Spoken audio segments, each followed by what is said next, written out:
In 2011, 11 Alive produced an award-winning documentary hosted by Brenda Wood called Letters to Our Children. The show celebrated Congressman Lewis being awarded the Presidential Medal of Freedom by President Barack Obama.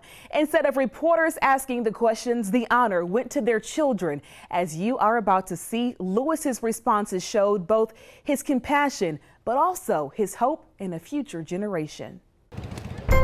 John Lewis, the dude is fierce.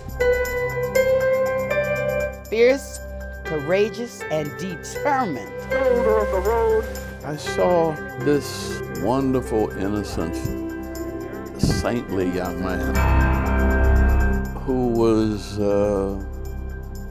committed to changing the South without violence.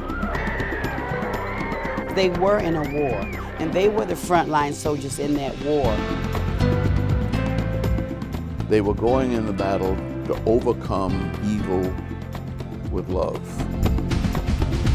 to overcome violence with nonviolence. Literally stood on the front lines for freedom and created real change and helped the United States live up to its Constitution. Some consider him fierce, courageous, and determined. Some consider him almost saintly. He is a giant in the civil rights movement, and yet some say he's an ordinary person doing extraordinary things. He was devoted to the cause of nonviolence. John Lewis has touched the lives of many people, and now my colleagues and I share his story in a very special way as we pen letters to our own children. To my dynamic daughters, my heart bursts with pride at the young ladies you are today and the young women you will become. It may be hard for you to believe, but things you do without a second thought were still taboo even 50 years ago. I know we have spent many hours talking about the civil rights movement and its importance to African American history. I was a kid back in the 60s, and I watched the civil rights movement through the eyes of a child even younger than you are now.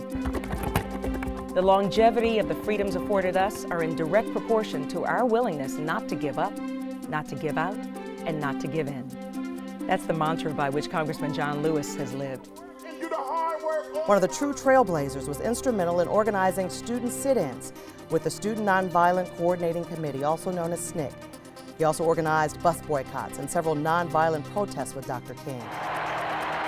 He is the only person still living who spoke on the program on August 23, 1963, during the historic March on Washington, in which Dr. King gave his famous "I Have a Dream" speech.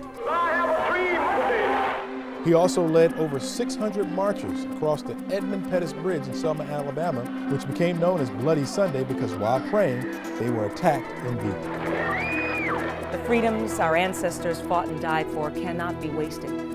So Candace, I urge you, don't forget the sacrifices made that got you where you are right now. We can thank people like John Lewis for leaving the footsteps that the world can follow.